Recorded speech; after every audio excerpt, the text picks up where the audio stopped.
Good morning, everyone. This is Brent from Amplify. Today is March the 24th, and we want to give you a quick update on what we know and maybe more importantly, what we don't know about the Families First Act.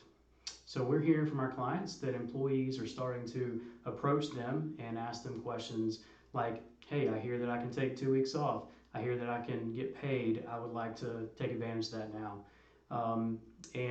We need to understand a few core things about this program right now. Number one, it's not effective until April the 2nd. So any employees that approach you is absolutely okay for you to say, hey, we don't know exactly what this is going to look like. The effective date's not till next week. We'll let you know as soon as we can what this is going to look like and what's going to be available to you. Number two, we're still waiting on technical guidance from the Department of Labor. So the U.S. Department of Labor is going to be the one who issues guidance on exactly how this program is going to work. That guidance is required by law to come out by tomorrow, the 25th of March, and so we should know a lot more in the next 24 to 36 hours. What the DOL has already told us, though, is that we are going to have basically a 30-day grace period as long as we are doing our best to comply with the law. So I want to just ease all the employers' fears and let everybody know these small businesses, these companies that have less than 500 employees, we've got some time to figure this out. And it's okay for you to tell your employees right now that we don't have it figured out, we're still waiting on the guidance and it's not effective yet. So that's first and foremost. Second, I just want to walk through some of the provisions of the bill, how we think it's going to apply to you as an employer, and just to try to clear up a lot of the noise that's out there. So first, one of the things I think is important to understand is this is applicable to employers with less than 500 employees. Employers that have less than 50 employees really have some ways out, some exemptions. There's two things. First, if it's going to materially impact the business in a negative way, you don't have to comply with the pieces of the legislation that require you to give this leave for folks that have children out of school.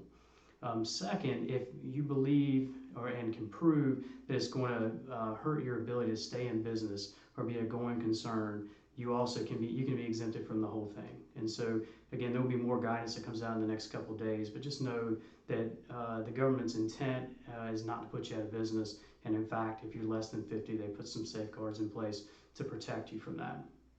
So let's walk down the list and talk about who is going to qualify and who's not going to qualify. So first and foremost, obviously anybody who has been infected with the coronavirus or has family members that have been infected with coronavirus are going to fall under this law. It actually extends though to folks who are advised to self-quarantine. So that's a loophole from an employee standpoint that you may see that you may experience. Just so you know that is there.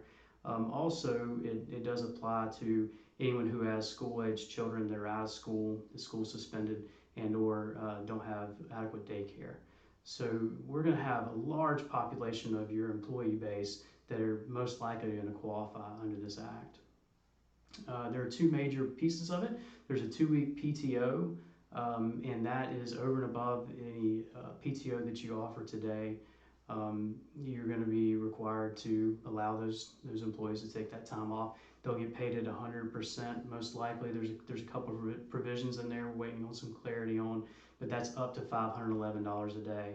And then there's an extended 10-week FMLA period after that where they're also going to be, we're going to be required to pay them, but that's up to $200 a day and only up to 2/3 of their pay. For employers that are over 25, this is going to look just like regular FMLA. You're required to hold that position. You're required to restore them to that position when they come back from their leave. For employers under 25 employees, that requirement is waived. You do not have to restore them to their position when they come back. So, there's a lot going on right now. There's a lot of noise out there. There's a lot of folks saying conflicting things about this law. I would encourage all of you just to wait another 24, 36 hours, wait for that DOL guidance. Know that you're going to have an extended period of time of the 30 days to figure out how to comply with this law after April 2nd. And just know that it's okay for right now for you to tell your employees that this act is not effective and that we're figuring it out. So I hope this helps. We will be back in touch in the next couple of days with another part 2 video when we get more guidance to give you even more, share even more with you. So thank you.